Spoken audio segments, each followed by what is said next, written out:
Hello friends, आप Mukesh Goyal. I hope कि आप सारे बहुत अच्छे हैं। और फ्रेंड्स, आज हम बात करेंगे जो आपका कॉमर्स पेपर 2 है नेट का, उसमें एक यूनिट है, यूनिट नंबर 5, और यूनिट का नाम है business statistics and research methods. और इस वीडियो में फ्रेंड्स हम पूरी की पूरी बिजनेस स्टैटिस्टिक्स के बारे में बात करेंगे, पूरी की पूरी स्टैट के बारे में बात करेंगे। रिसर्च मेथड्स जो वाली बात है ना फ्रेंड्स, ये यूजीसी नेट का जो पेपर फर्स्ट है उसमें जो यूनिट है रिसर्च एप्टीट्यूड, उसमें भी बहुत सारे टॉपिक्स हैं, तो उसके बारे में भी हमने बहुत सारा डिस्कस किया हुआ है फ्रेंड्स। तो इस वीडियो में हम पूरे के पूरे स्टैट की बात करेंगे, बिजनेस स्टैटिस्टिक्स की बात करेंगे।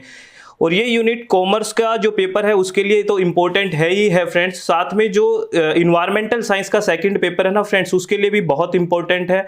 स्टैट की यूनिट इन्वायरमेंट साइंस के भी पेपर में है जो सेकंड पेपर है। तो यहाँ आप दोनों स्टूडेंट देख सकते हैं, जो कॉमर्स की तैयारी कर रहा है और इन्वायरमेंट साइंस की तैयारी कर रहा है, ठीक है ना फ्रेंड्स। और इसमें बिजनेस स्टैट्स के कौन कौन से टॉपिक्स हैं उसके बारे में बात करेंगे। सबसे पहले आपको मैं एक इन्फॉर्मेशन दे देता हूं फ्रेंड्स कि जो यूजीसी नेट का पेपर फर्स्ट है, जो कंपलसरी पेपर है, उसके रजिस्ट्रेशन अभी ओपन है। अगर आपको ठीक लगता है तो आप रजिस्ट्रेशन करवा सकते हैं, ठीक है ना फ्रेंड्स।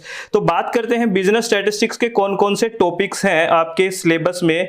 अगर कॉमर्स के हिसाब से बात की जाए तो मेजर ऑफ सेंट्रल टेंडेंसी, ठीक है, measure of dispersion, measure of skewness, correlation and regression of variables, two variables, probability, approach to probability, Bayes theorem, probability distribution, binomial Poisson and normal distribution।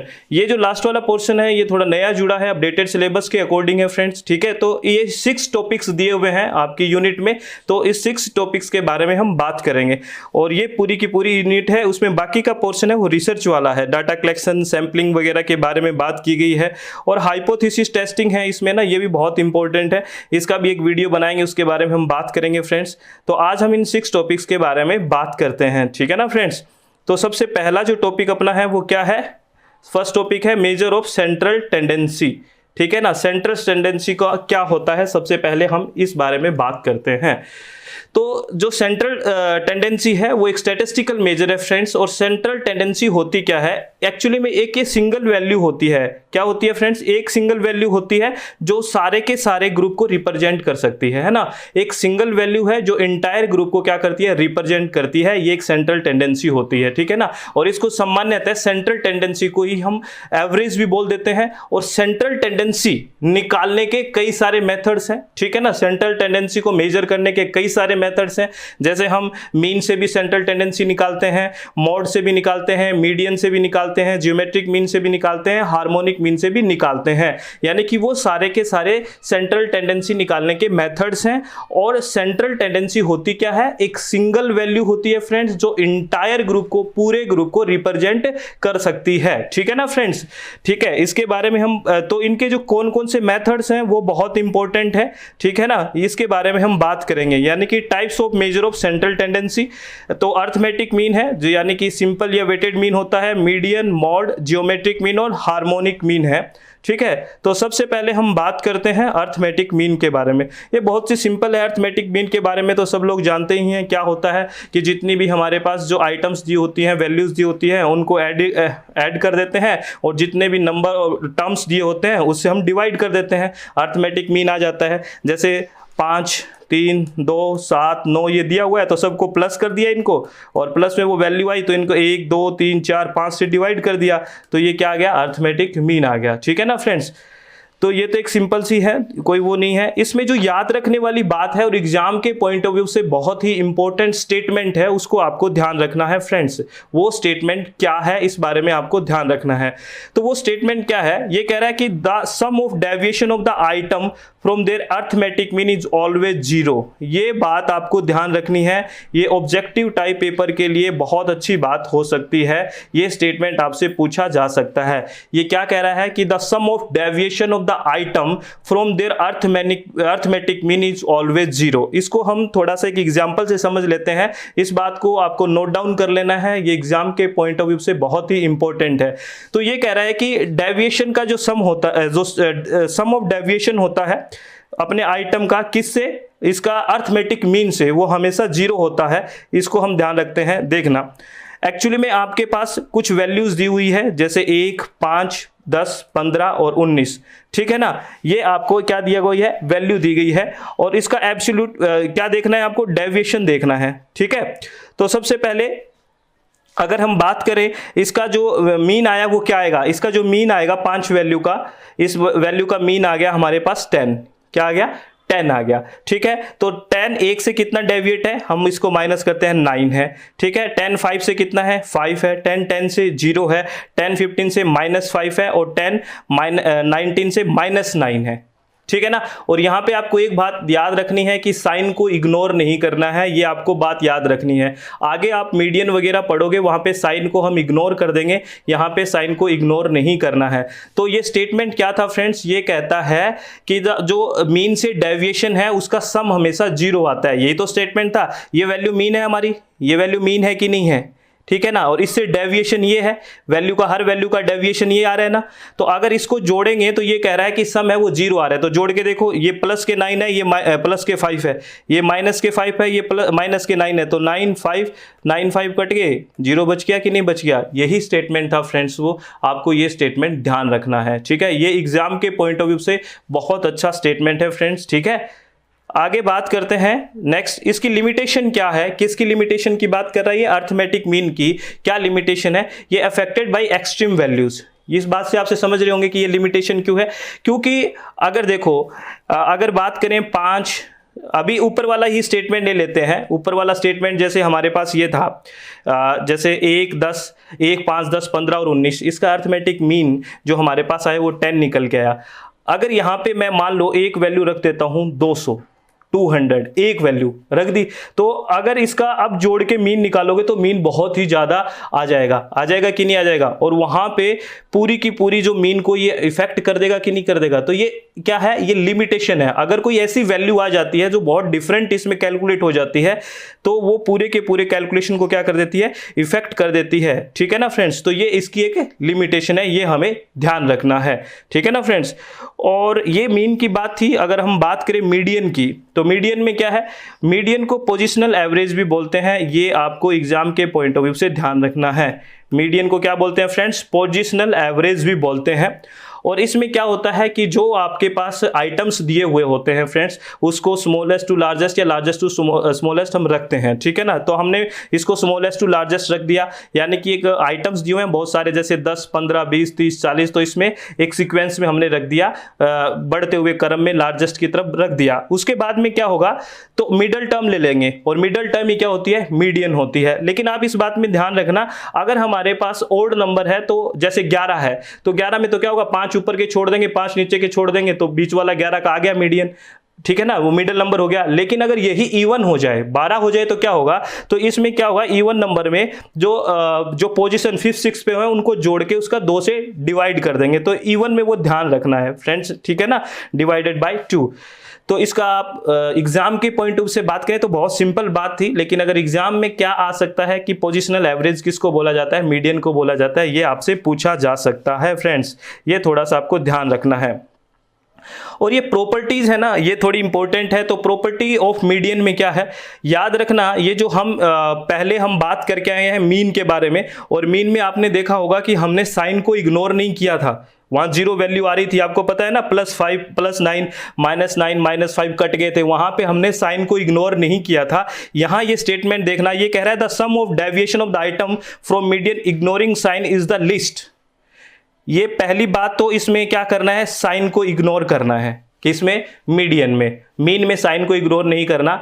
वहां देखो तभी तो वैल्यू 0 आई थी, यहां पे बात 0 की नहीं कर रहा है, ये कह रहा है लिस्ट आएगी।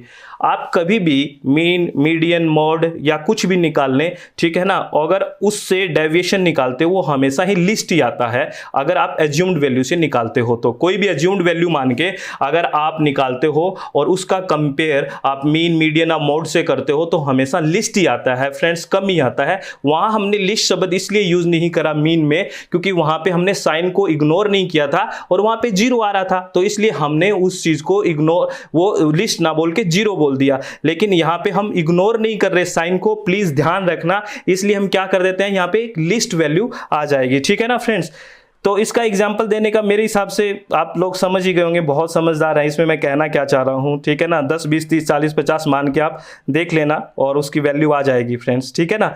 वैसे ही 10, 20, 30 और उसमें ना बस एक चीज़ ध्यान रखना, एग्जाम्पल मैंने लिख दिया वो आपके लिए है, आप मुझे एग्जाम बॉक्स में बताना कि क्या एग्जाम्पल लेके आपने करा है, ठीक है ना फ्रेंड्स। बस एक बात ध्यान रखनी है कि वहाँ पे साइन को क्या नहीं करना है, इग्नोर नहीं करना है, साइन को इग्नोर नहीं करना है। लेकिन मीन में हम साइन इग्नोर कर रहे थे इसलिए 0 आ रही थी, मीडियन में साइन इग्नोर नहीं करना है इसीलिए वहाँ पे लिस्ट वैल्यू आएगी एज्यूम्ड वैल्यू से, ठीक है। ठीक है ना। चलो मैं आपको करवा ही देता हूँ, मुझे लग रहा है आप लोग देख रहे हैं मैं क्या बोल रहा हूँ। एग्जाम्पल ले लेते हैं, एक वैल्यू ले लेते हैं, जैसे चलो वो वैल्यू ले लेते हैं 10, 20, 30 वाली। ये 10, 20, 30, 40, 50 ये आपके पास कुछ आइटम्स है, ठीक है ना फ्रेंड्स। तो ये x आइटम्स है, ठीक है, आइटम का नाम हमने x से दे दिया, और x माइनस m यानी कि मीडियन। और यहाँ पे मीडियन की बात करेंगे तो 1, 2 छोड़ दिया तो क्या आएगा, 30 आएगा। तो x माइनस m की बात करें तो x 10 है, माइनस 30, 20 माइनस 30, 30 माइनस 30, 40 माइनस 30 और 50 माइनस 30। तो ये कितना आ गया, 10 माइनस 30 कितना आ गया, माइनस 20, 20 माइनस 30 कितना आ गया, माइनस 10, ये 0, ये 10 और ये 20 आ गया। तो मैंने क्या कहा था, आपको साइन इसमें इग्नोर करना है, यहाँ प्लस माइनस को इग्नोर कर देना है, टोटल जुड़ जाएगा ये, क्योंकि साइन को हमें क्या करना है, इग्नोर करना है, कोई चक्कर ही नहीं है साइन का। तो कितना आ गया, 20 और 10 30, 40, 60 आ गया। ये डेविएशन हमने किससे लिया है, मीडियन से लिया है। ऊपर वाला स्टेटमेंट क्या कह रहा था कि अगर आप मीडियन से डेविएशन लेता हो वो हमेशा लिस्ट आता है अगर कोई एज्यूम्ड करते हो। ये तो हमने मीडियन से डेविएशन ले लिया। एग्जाम्पल के तौर में आपने कोई भी यहां से एक एज्यूम्ड ले लिया, कोई भी एज्यूम्ड मीडियन ले लिया आपने। एज्यूम्ड कब लेते हैं फ्रेंड्स, एज्यूम्ड कोई भी चीज तब मानते हैं जब बहुत सारे नंबर्स दिए हुए हों। मान लो ये तो चलो 5 नंबर है, आपको देख के पता लग गया, 5 आइटम्स थे, तो हजारों में दिए हुए हो तो एकदम से थोड़ी आपको पता लग जाएगा। तो एक्चुअली में हम एक एज्यूम कर लेते हैं, तो वो एज्यूम से जो भी वैल्यू आएगी ना, जो सम आएगा वो हमेशा ज्यादा आएगा, किससे, जो मीडियन से निकाला है उससे ज्यादा आएगा। मीडियन से हमेशा लिस्ट वैल्यू आएगी। देखो इसका एग्जांपल के तौर पे मैं मान लेते हैं, एज्यूम्ड आप पास की मानोगे, कोई 20 मान लिया, 40 मान ली। एग्जांपल के तौर पे आपने एज्यूम्ड वैल्यू इसमें 40 मान ली। कितनी मान ली, 40 मान ली। तो x माइनस 40 कर दूं मैं यहां पे। तो मैं क्या कह रहा हूं, इसका जो सम आएगा, x माइनस 40 का जो सम आएगा वो जो x माइनस m के सम से ज्यादा आएगा, क्योंकि ये x माइनस m वाली मीडियन की हमेशा लिस्ट आती है। ये स्टेटमेंट में ऊपर बताया गया था फ्रेंड्स। देखो इसको कैलकुलेट करते हैं। जैसे x माइनस 40 ये एज्यूम्ड है अपना, है ना, x माइनस 40, 20 माइनस 40, 30 माइनस 40 और 40 माइनस 40, 50 माइनस 40। तो देखो कितना आ गया, माइनस 30, और माइनस को तो छोड़ दो, साइन तो इग्नोर करना है। तो 30, 20, 10, 0 और 10। तो जोड़ो कितना आ गया, 30 और 20, 50, 60, 70, 70 आ गए। और ये देखो कितना था, 60। तो ये ज़्यादा है कि नहीं है। यही तो ऊपर स्टेटमेंट में कहा गया था फ्रेंड्स कि कोई भी आप एज्यूम्ड लोगे उससे मीडियन वाला लिस्ट आएगा, ठीक है ना फ्रेंड्स। कोई भी ले लो, यहाँ पे एज्यूम 10 मान लो तो भी ये ज़्यादा आएगा, ठीक है ना। ये बात थी, ठीक है फ्रेंड्स। आई होप आप लोगों को समझ में आ गया होगा। मैंने बॉक्स में बोल तो दिया, फिर मैंने सोचा बात कर ही लेते हैं, कल को कह दोगे कि करवाना ज़रूरी था। ठीक है फ्रेंड्स, आगे हम बात करते हैं। तो इसकी कुछ प्रॉपर्टीज है मीडियन की। इसमें कह रहे हैं extreme value don't affect the median. ये बात तो सही है, क्योंकि इसमें देखो एवरेज में क्या था, एवरेज में आपने देखा क्या, एवरेज में तो क्या था, इफेक्ट कर रहा था फ्रेंड्स। कर रहा कि नहीं कर रहा था, क्योंकि उसमें मीन जब निकाल रहे थे, क्योंकि वहां तो जुड़ रहा था और यहां तो जुड़ थोड़ी रहा है, पोजिशनल है ये, तो ये इफेक्ट नहीं करेगा। दूसरा जो मोस्ट एप्रोप्रिएट एवरेज है, ये किस में डील करता है, ये क्वालिटेटिव में डील करता है। याद रखना फ्रेंड्स, क्योंकि यहाँ पे कोई भी मैथमेटिकल कैलकुलेशन नहीं हो रही है फ्रेंड्स, यहाँ पे पोजीशन से देखा जा रहा है। जो एवरेज था, जहाँ मीन की बात हो रही थी, वहाँ पे तो क्या था, मीन में क्या हो रहा था, मीन के अंदर आपका डाटा कैलकुलेट हो रहा था, वहाँ क्वालिटेटिव था, सॉरी क्वांटिटेटिव था ना कि क्वालिटेटिव, और यहाँ पे आपको पोजीशन से देखा जा रहा है, तो ये क्या है, क्वालिटेटिव डाटा है। इस बात को ध्यान रखना है फ्रेंड्स, ये एग्जाम में पूछा जा सकता है। और ये आपको पता है ईच एंड एवरी आइटम पे बेस्ड नहीं होता, इस बात को भी आप जानते हो, क्योंकि इसमें ईच एंड एवरी आइटम कोई प्लस तो हो ही नहीं रहा था जैसे मीन में हो रहा है, यहाँ तो क्या है, पोजीशन से देखा जा रहा है। ठीक है फ्रेंड्स, ये आपको ध्यान रखना है। अगर थर्ड बात करें तो तीसरी बात है फ्रेंड्स मोड की, ठीक है ना। और मोड किसको कहते हैं, जो ग्रेटेस्ट फ्रीक्वेंसी होती है ना। जो जैसे हम बात करें कि ये अपने पास कुछ आइटम्स दिए हुए हैं, तो सबसे ज़्यादा बार या सबसे ज़्यादा फ्रीक्वेंसी किसकी है, अगर देखें तो इसमें देखो 7 है, वो 3 बार है, तो इसकी मोड क्या हो जाएगा, 7 हो जाएगा। यानी कि किस आइटम की फ्रीक्वेंसी ज़्यादा है, आपके पास कोई जो आइटम्स दिए हुए हैं जिसकी ज़्यादा फ्रीक्वेंसी होती है, यानी कि वो जितनी ज़्यादा बार आया जाता है वो उसका मोड हो जाता है। जैसे इसका मोड कितना है, 7 है, ठीक है ना। यहाँ पे अगर 2 होता 5 टाइम्स तो 2 हो जाता, ठीक है ना फ्रेंड्स। तो ये है, और ये सीधी सी बात है, ये भी आपको पता है, इसमें भी कोई प्लस नहीं हो रहा है, तो इसकी भी प्रॉपर्टी यही होगी, extreme value don't affect the mode, ठीक है। और ये भी किस में है, क्वालिटेटिव डाटा ही डील कर रहे हैं, ये ध्यान रखना है फ्रेंड्स, क्वालिटेटिव कर रहा है ये भी और मीडियन भी। अगर बात करें कोई मीन की तो वहां पे क्या था, क्वांटिटेटिव, ठीक है ना। और don't base on each and every item in series, ये सेम सी प्रॉपर्टी है जो मीडियन और मीडियन की थी, ठीक है ना फ्रेंड्स।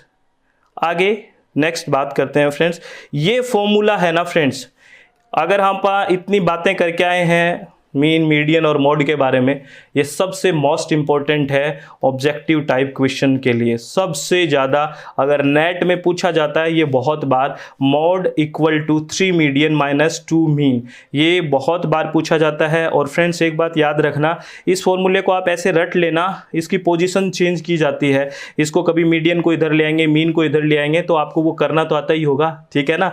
तो याद रखना ये फॉर्मूला है। दूसरा क्या करते हैं, 2 की वैल्यू दे देते हैं, चाहे मीडियन की दे दी, मीन की दे दी, मोड को पूछ लिया, मोड मीडियन की दे दी, मीन को पूछ लिया, या मोड मीन की दे दी, मीडियन को पूछ लिया, किसी 2 को वैल्यू देके 1 की वैल्यू आपसे निकलवाते हैं।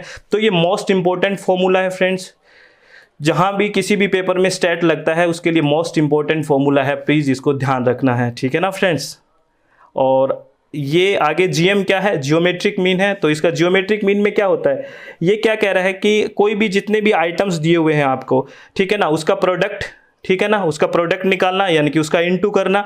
और जितने भी अगर आप 2 आइटम दिए हुए हैं तो स्क्वायर रूट कर देना, 3 दिए हुए हैं तो क्यूब रूट कर देना, ऐसे ही सोन चलता रहेगा, ठीक है ना। 5 दिया हो तो 155 हो जाएगा और इसका इनटू हो जाएगा जितने भी आइटम्स दिए हुए हैं। तो ये आपको फॉर्मूला याद रखना है फ्रेंड्स, प्लीज़, ये मोस्ट इंपॉर्टेंट फॉर्मूला है जियोमेट्रिक मीन का, आपको याद रखना है। हार्मोनिक मीन और जियोमेट्रिक मीन का फॉर्मूला याद जरूर रखना है। इसमें क्या करना है, जितने भी आइटम्स दिए होते हैं आपको उनका प्रोडक्ट यानी कि उसका इनटू, ठीक है ना। और जो आपको अगर 2 आइटम दिया हुआ है तो स्क्वायर रूट करना है, 3 दिया हुआ है तो क्यूब करना है, 5 दिया हो तो 15 कर दो, ठीक है ना, 7 दिया 17 कर दो, ठीक है ना। तो ये फॉर्मूला आपको ध्यान रखना है फ्रेंड्स। इसकी प्रॉपर्टी थोड़ी इंपॉर्टेंट है, ये कहाँ पे यूज होता है ये ध्यान रखना। जो जियोमेट्रिक मीन है वो यूज होता है किसी भी इंडस्ट्री में, जैसे हम बात करते हैं ना कि इतना % इंक्रीज हुआ है, इतना % डिक्रीज हुआ है, इसके अंदर हम जियोमेट्रिक मीन यूज करते हैं। याद रखना, ये आपसे बात पूछी जा सकती है।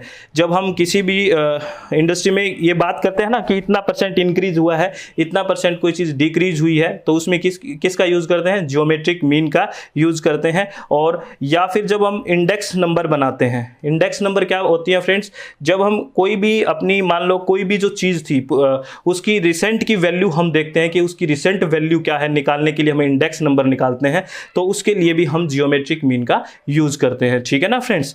अगर हम बात करें आगे, ये ध्यान रखना है आपको इंडेक्स नंबर के बारे में भी। नेक्स्ट है फ्रेंड्स हार्मोनिक मीन, और हार्मोनिक मीन का फॉर्मूला देख लेना फ्रेंड्स, ठीक है ना। ये क्या फॉर्मूला है, ये क्या कह रहा है, the reciprocal of arithmetic mean of the reciprocal of the individual observation, यानी कि जो इंडिविजुअल ऑब्जर्वेशन है x1 x2 ये सब इंडिविजुअल ऑब्जर्वेशन है, इसका रेसिप्रोकल, और अर्थमेटिक मीन का क्या है, रेसिप्रोकल ही क्या होता है, हार्मोनिक मीन होता है। ये फॉर्मूला इंपॉर्टेंट है फ्रेंड्स। इस फॉर्मूले में मैं आपकी इतनी ही हेल्प नहीं कर सकता हूँ कि आप बार बार इनको लिख लें, एक जगह लिख के छोड़ दें, और जहाँ भी आप बैठते हैं इनके फॉर्मूले स्टैट के सबसे ज़्यादा इंपॉर्टेंट है। आगे हम डेविएशन वेविएशन की बात करेंगे, स्टैंडर्ड डेविएशन वगैरह, ठीक है ना। तो फ्रेंड्स इनके फॉर्मूले बहुत इंपॉर्टेंट है, तो ये कहीं एक पेज में आप उतार लें फॉर्मूले और कहीं दीवार पे लगा दें, जो सबसे ज़्यादा आप देखते रहते हो, जहाँ रूम में सोते हो, ठीक है, लगा दें और बार बार देखते रहे। इससे आपको फॉर्मूले भी क्या हो जाएंगे, याद हो जाएंगे, ठीक है ना फ्रेंड्स। ध्यान रखना है इस बात का आपको। और ये जो अगर बात करें हार्मोनिक मीन है ना, ये कहाँ यूज होता है, ये computing questioning related average speed, rate और वेलोसिटी। जैसे कई क्वेश्चन नहीं होते जो एवरेज स्पीड निकालने के होते हैं, रेट निकालने की होती हैं, वेलोसिटी वेग वगैरह निकालने की, गति निकालने की, और या दर निकालने की, जितने भी क्वेश्चंस होते हैं ना, उसमें क्या यूज होता है, हार्मोनिक मीन यूज होता है, ठीक है ना फ्रेंड्स। ये बात आपको ध्यान रखनी है कि हार्मोनिक मीन कहाँ कहाँ यूज होता है, ये थोड़ा इंपॉर्टेंट है। और अपना फ्रेंड्स नेक्स्ट टॉपिक अब है, टॉपिक 2 है मेजर ऑफ डिस्पर्जन, ठीक है ना फ्रेंड्स। इसके बारे में हम बात करते हैं।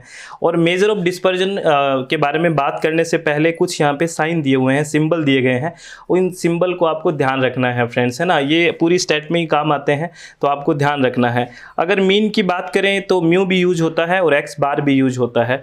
म्यू जो यूज होता है वो पॉपुलेशन पैरामीटर के लिए यूज होता है, और अगर एक्स बार की बात करें तो वो सैंपल स्टैटिस्टिक्स में यूज होता है।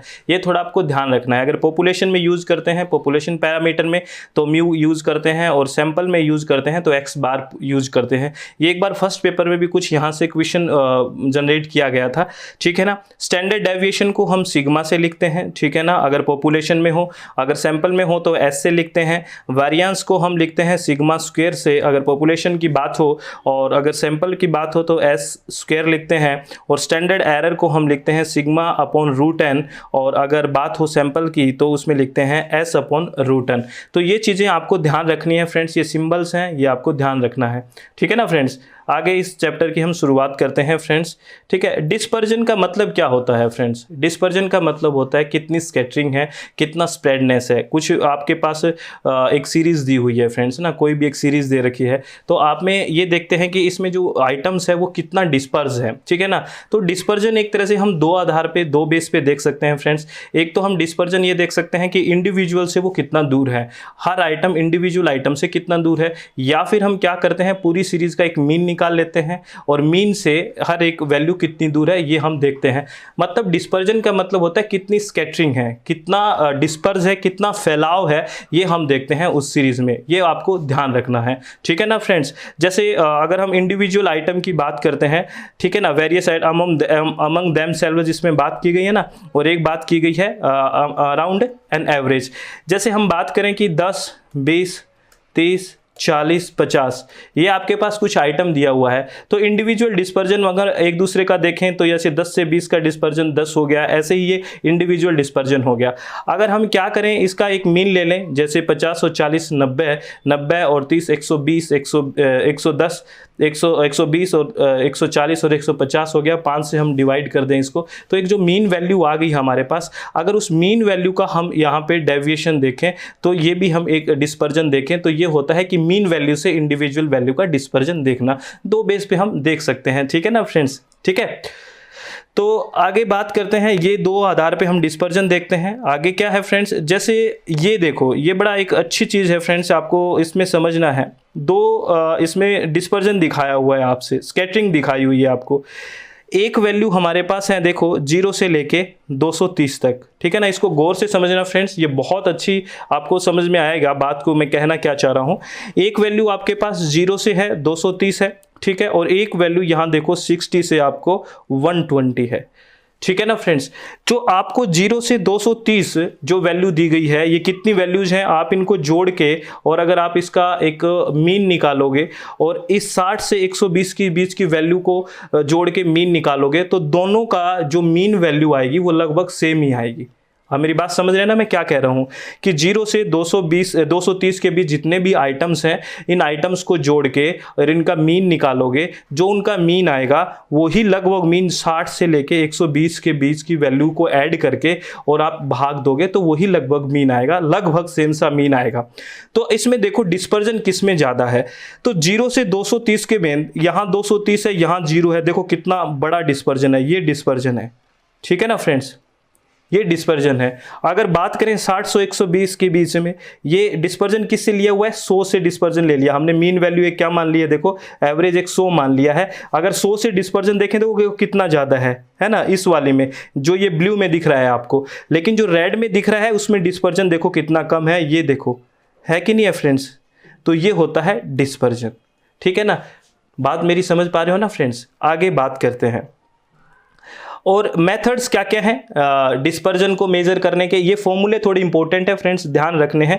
तो मेथड्स ऑफ मेजरिंग डिस्पर्जन, सबसे पहला है रेंज। तो रेंज कैसे निकालेंगे कि किस रेंज में डिस्पर्जन है, तो हम क्या करेंगे, लार्जेस्ट वैल्यू लेंगे और स्मॉलेस्ट वैल्यू को इससे घटा देंगे। जैसे 230 है, ये स्मॉलेस्ट वैल्यू 0 है, तो इस तरह से किस रेंज में डिस्पर्जन हुआ है, तो इसलिए रेंज निकालने के लिए लार्जेस्ट वैल्यू से स्मॉलेस्ट वैल्यू हम क्या कर देते हैं, घटा देते हैं, तो वो एक रेंज आ जाती है। और कोफिशिएंट ऑफ रेंज की बात करें, COR की बात करें, तो जो लार्जेस्ट वैल्यू है और माइनस स्मॉलेस्ट वैल्यू, और उसमें जो उससे किससे डिवाइड कर देते हैं, largest value plus smallest value को ऐड करके इसको हम डिवाइड कर देते हैं। ये फॉर्मूला आपको ध्यान रखना है। आपसे पूछ सकते हैं कि कोफिशिएंट ऑफ रेंज कैसे निकलती है, तो largest value minus smallest value upon largest value plus smallest value, ये क्या आ जाएगा, इसका कोफिशिएंट ऑफ रेंज आ जाएगा। ऊपर वाले से रेंज आ रहा है, इससे कोफिशिएंट ऑफ रेंज आ रहा है। रेंज कोफिशिएंट क्या होता है, एक तरह से गुणक होता है फ्रेंड्स, ठीक है ना।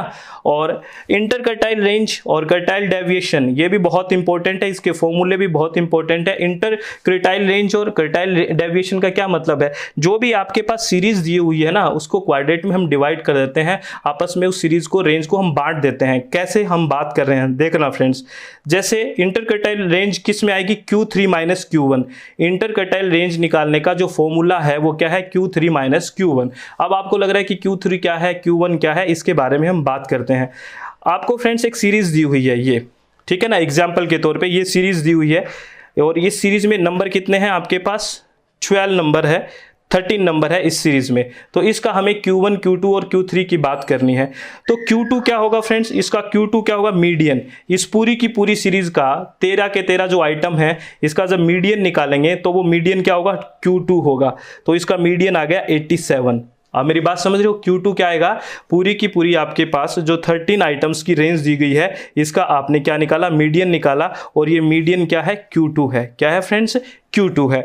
और Q1 क्या आएगा, Q1 आएगा जो अपर हाफ है, जो अपर हाफ है, यानी कि 1 से लेके 6 तक, 1 से लेके 6 तक जो अपर हाफ है वो क्या आएगा, Q1 आएगा। जैसे यहां से लेके और 6 वैल्यू तक, क्योंकि 7th वैल्यू तो हमने इसमें कैलकुलेट कर ली है, ठीक है ना, 87 है ना, तो ये यहां तक का क्या आ जाएगा, क्या आ जाएगा आपका, Q1 आ जाएगा। तो Q1 क्या आएगा, देखो यहां पे ये रहा 31, क्या आ गया 31। तो आप मेरी बात समझ रहे हो, Q2 तो क्या था, पूरी की पूरी जो आपके पास सीरीज दी हुई है उसका मीडियन निकाल लिया, वो तो आ गया Q2, और अपर हाफ का क्या आ जाएगा, Q1 आ जाएगा, और जो लोअर हाफ बच गया, इसके नीचे लोअर हाफ बच गया, उसका क्या आ जाएगा, Q3 आ जाएगा। ठीक है ना फ्रेंड्स, जो लोअर हाफ बच गया, जो 8 से 13 तक बच गया, उसका क्या आ जाएगा, लोअर हाफ आ जाएगा। तो आपको समझ आएगा Q1 Q2 और Q3 क्या होता है फ्रेंड्स। प्लीज़ आपको समझ में आ गया होगा कि Q1 क्या है, Q2 क्या है और Q3 क्या है। Q2 क्या है, जो मीडियन निकाला हमने वो है Q2, और जो अपर हाफ है वो है Q1, और लोअर हाफ है वो क्या है, Q3।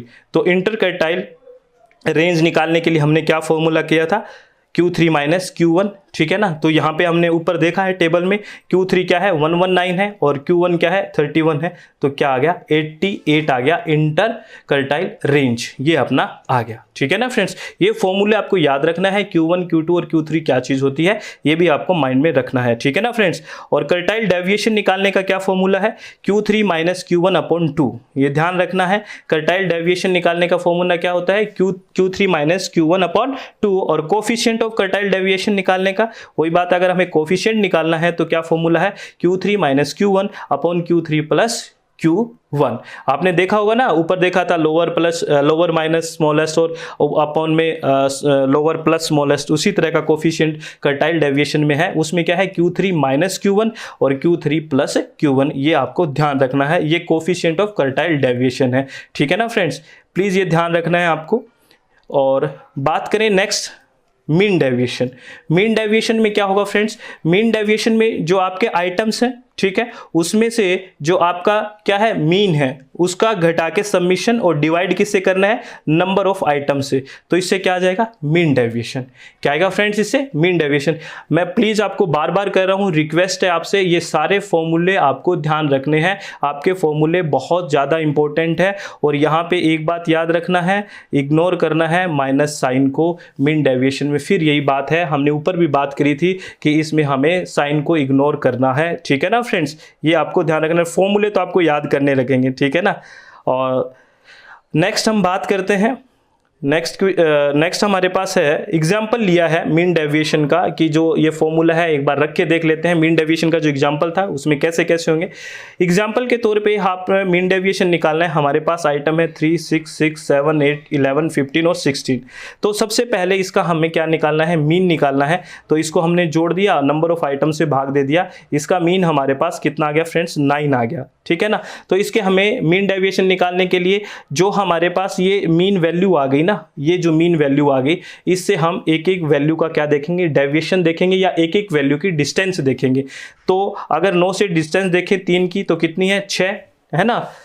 अरे है कि नहीं, 9 - 3 कर दो, क्योंकि यहाँ पे कोई वो है नहीं, साइन का तो कुछ है नहीं। और 9 - 6 3, 9 - 6 फिर 3, 9 - 7 फिर 2, ठीक है।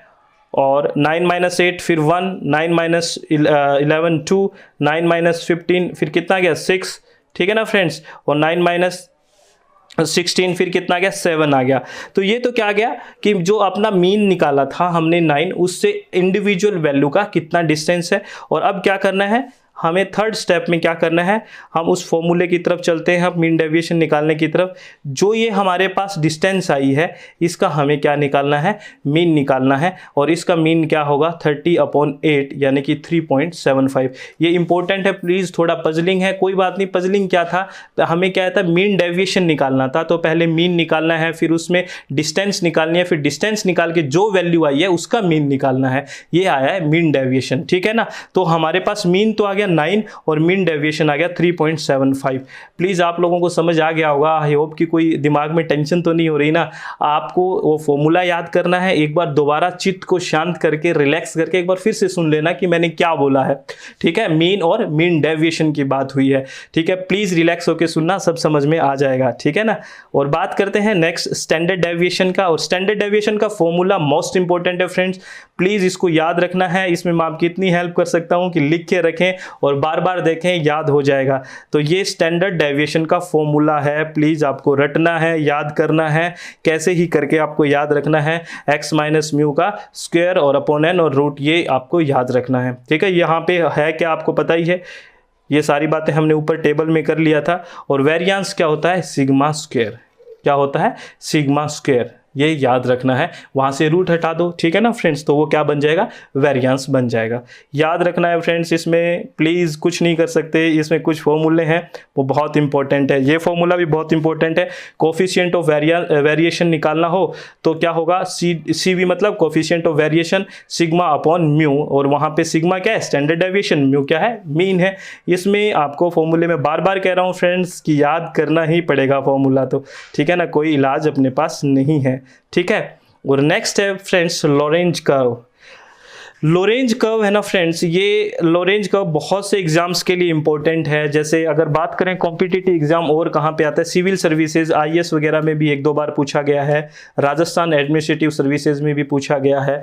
और बात करें एसएससी वगैरह में भी पूछ लेते हैं कि लॉरेंज कर्व किससे संबंधित है, ये क्वेश्चन पूछा जाता है।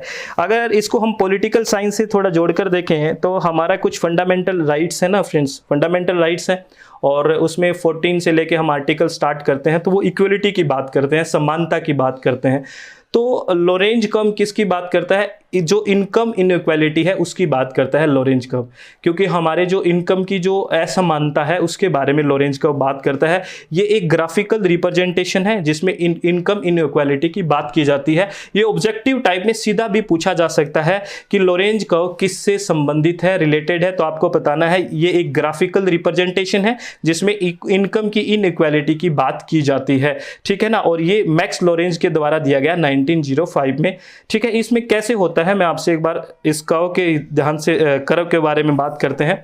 इधर होता है कम्युलेटिव पोर्शन ऑफ इनकम, जो वाई पोर्शन है ना, जहाँ पे वाई एक्सिस है वहाँ पे तो क्या लिखते हैं, कम्युलेटिव पोर्शन ऑफ इनकम का जो कम्युलेटिव पोर्शन है।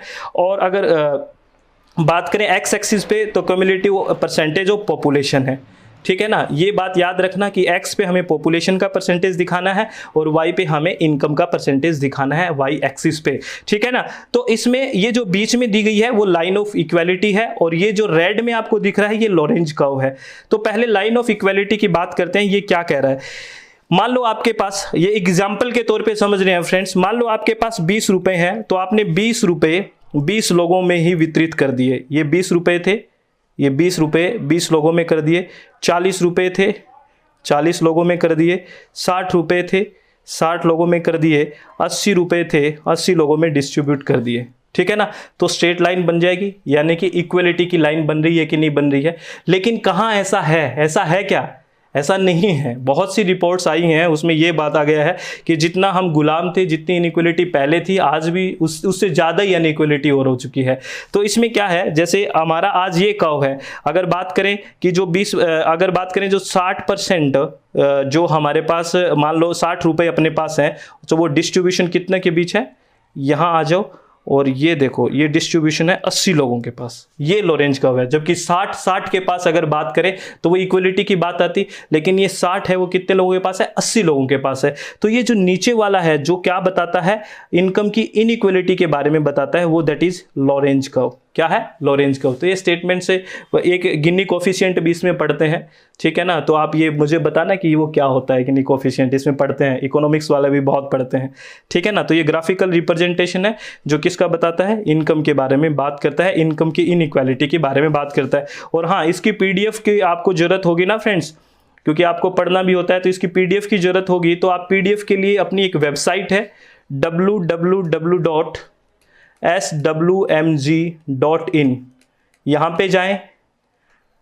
ठीक है ना, यहाँ पे पेपर 1 की कई सारी PDF पड़ी हैं, कॉमर्स की भी बहुत सारी PDF मिल जाएगी। जो भी मैं आपको पढ़ा रहा हूँ वो PDF वहाँ से आप डाउनलोड कर सकते हैं। अपनी वेबसाइट है www.swmg.in पे जाके आप डाउनलोड कर सकते हैं। ठीक है ना फ्रेंड्स, ये अपने 2 टॉपिक कवर हो चुके हैं फ्रेंड्स।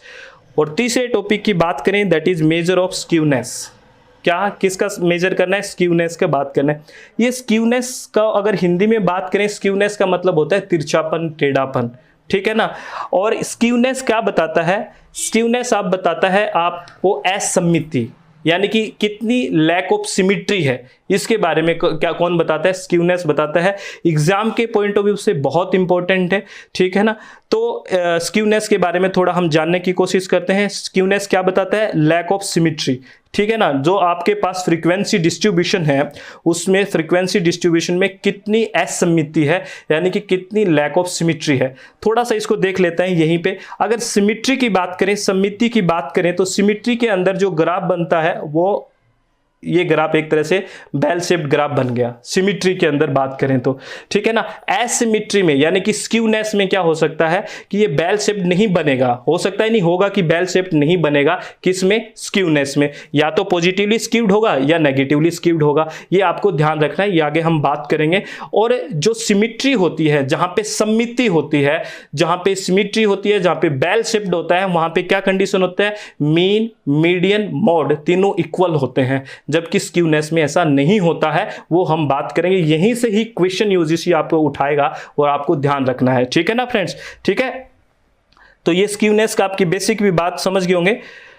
देखो, when A distribution is not symmetrical it is called skew distribution. ये बस लाइन आपको याद रखना है। जब डिस्ट्रीब्यूशन है वो सममिति रूप से नहीं है, सिमेट्रिकल रूप से नहीं है, तो वो क्या बोला जाता है, ये स्क्यू डिस्ट्रीब्यूशन है। ठीक है ना, असममिति रूप से डिस्ट्रीब्यूशन है। ठीक है ना फ्रेंड्स, तो जैसे हम इसकी बात करते हैं सिमेट्रिकल और स्क्यू डिस्ट्रीब्यूशन। ये जो डिस्ट्रीब्यूशन है फ्रेंड्स, ये आपको बेल शेप्ड जो कर्व दिख रहा है, ये कर्व है सिमेट्री का। किसका है, सिमेट्री का।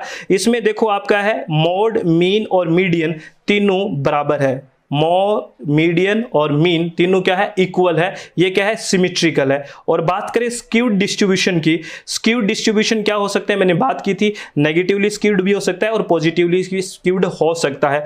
तो आपको एक ध्यान देने वाली बात एक रखनी है कि आपको क्या रखना है, मॉड को यहाँ रखना है।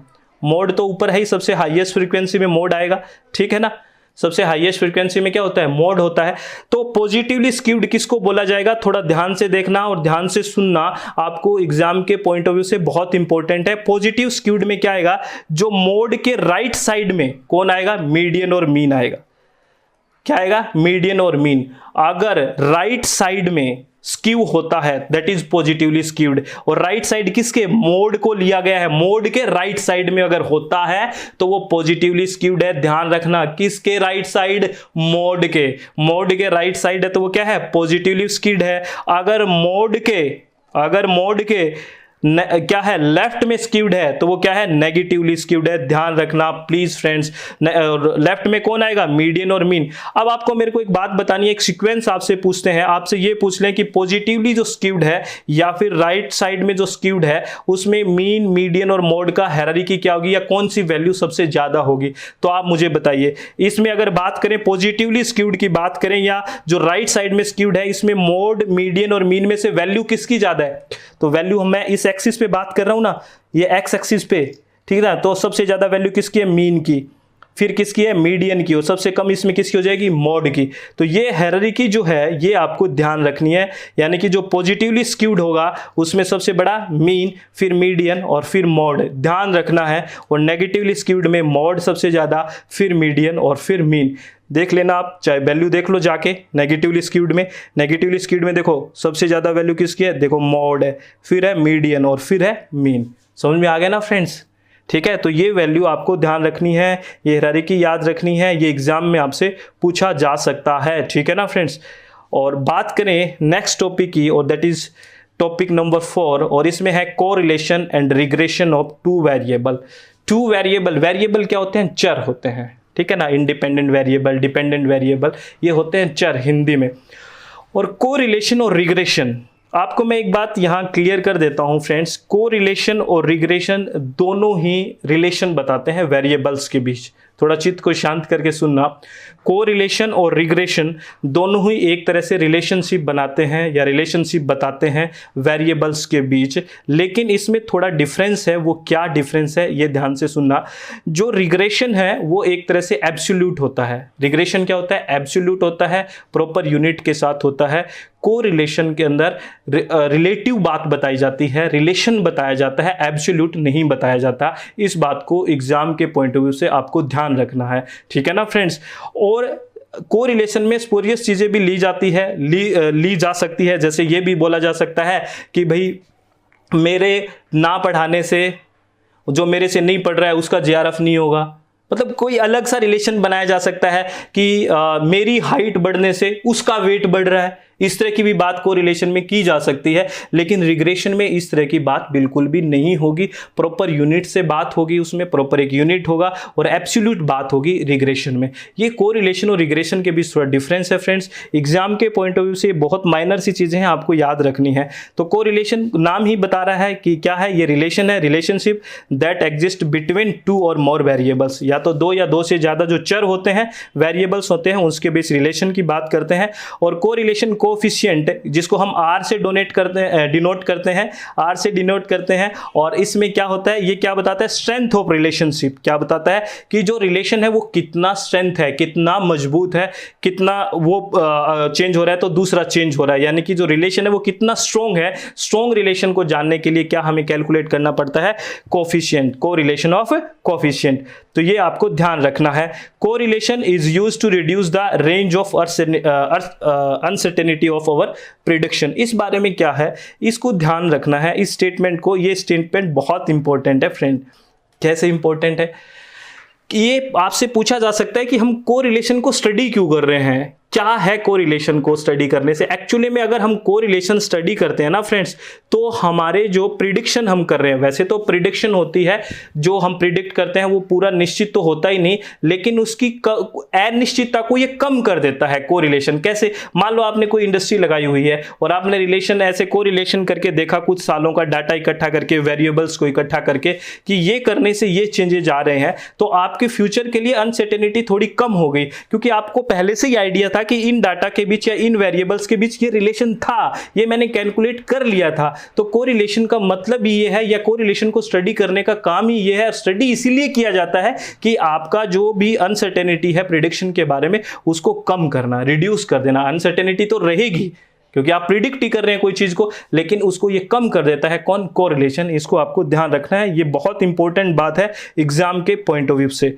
Independent of choice of origin, scale, unit of measurement. तो ओरिजिन की बात क्या है? ओरिजिन की बात है कि अगर आपके पास दो वेरिएबल हैं, अगर दोनों वेरिएबल को सेम वैल्यू से प्लस माइनस करते हो तो कोई फर्क नहीं पड़ता। अगर दोनों वेरिएबल्स को आप सेम वैल्यू से इनटू करते हो या डिवाइड करते हो तो भी कोई फर्क नहीं पड़ता।